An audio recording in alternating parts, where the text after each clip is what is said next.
As many of you know or just heard, issues relating to water and watershed management are near and dear to my heart, dating back to my 10 years at American Rivers, but also the work I did for elected officials in Washington, D.C., and also the state of California.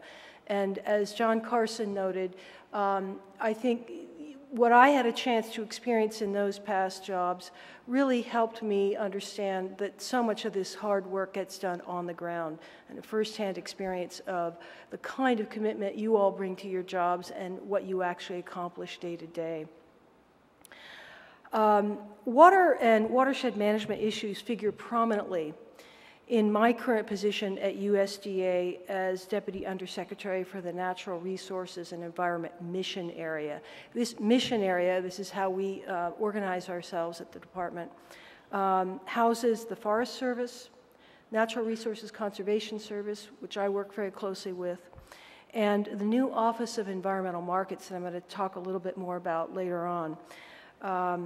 But while the three offices are situated in this mission area, we are, at the direction of the Secretary, working collaboratively every single day to accomplish his conservation goals.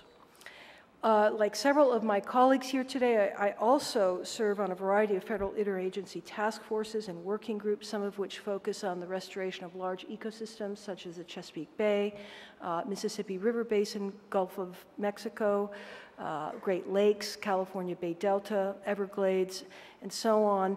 There are also working groups and task forces that tackle some of the broader policy and governance questions, including the revision of the principles and guidelines, and of course, importantly, the newly established federal interagency task force, Interagency Floodplain Management Task Force, whose purpose is to improve collaboration across all sectors of government and independent organizations to enhance the health, safety, and welfare of the public by reducing flood losses and protecting the natural environment. And I have to say that we are at USDA extremely pleased to be part of this task force, and we see its creation and its new invigorated mission is extremely timely.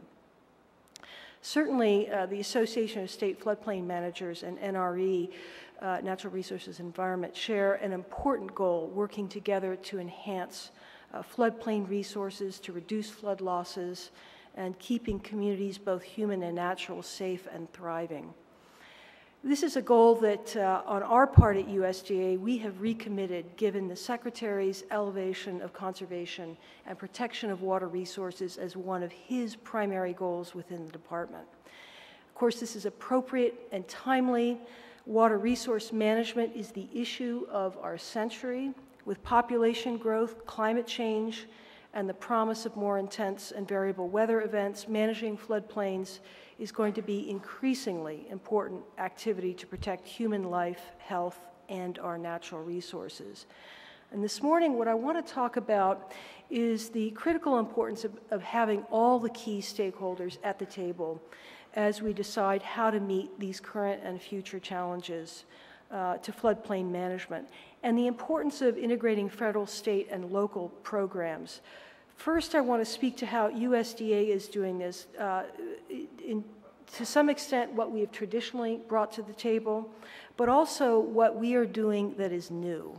And second, I want to speak a bit to my experience working with the federal family and identify how across the federal government we too are working differently to tackle these problems.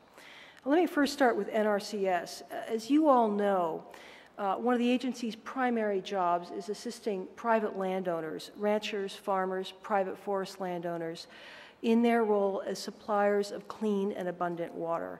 USDA, I would say that 87% of the nation's surface supply of drinking water comes off of lands that USDA programs touch in some way, whether it's the headwater streams in our forest lands, public forest lands, or across landscapes that farmers, ranchers, and private forest landowners touch.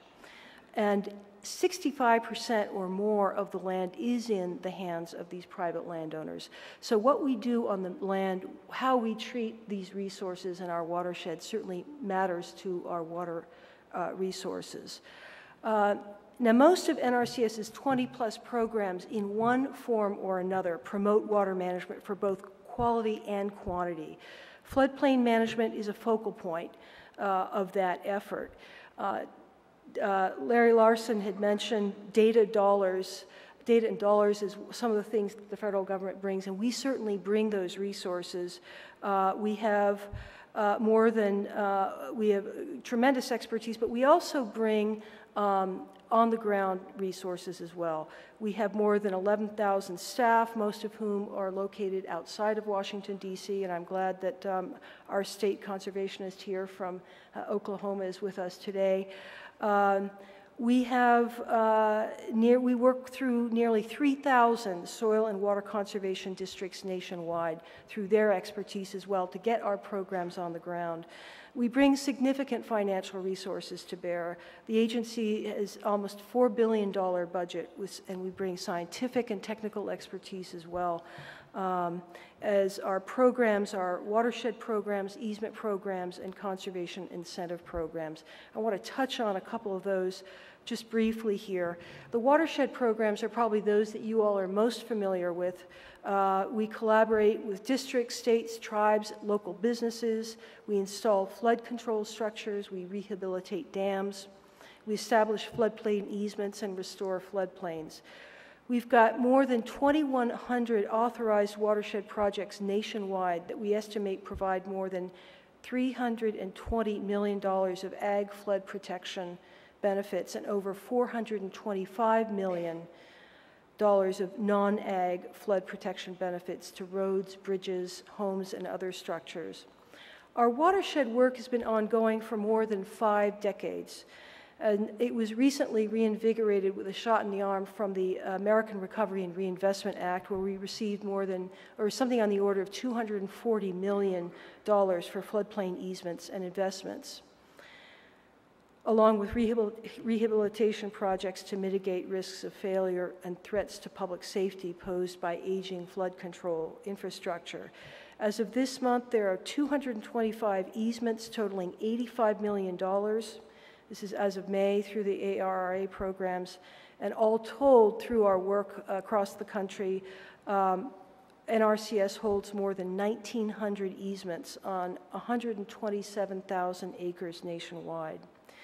NRCS purchases floodplain easements on lands that qualify for emergency watershed protection assistance and restores them to natural conditions. In addition to creating jobs in some of the nation's most oppressed areas, as you know, these projects are improving community safety and health, mitigating floods, controlling sediment, and enhancing fish and wildlife habitat. And they are very much in the agency's tradition of helping local people solve local problems while also addressing national priorities.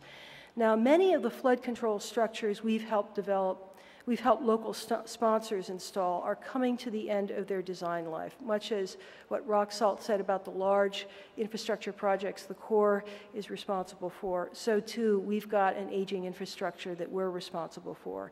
Looking forward, while structural measures such as dams have been successful in reducing damages and minimizing flood potential, we also recognize that natural flood management is preferred where feasible. And we do provide alternatives such as easements and moving structures out of floodplains, and I think NRCS is going to be looking much more critically and positively toward that more green infrastructure approach to flood management.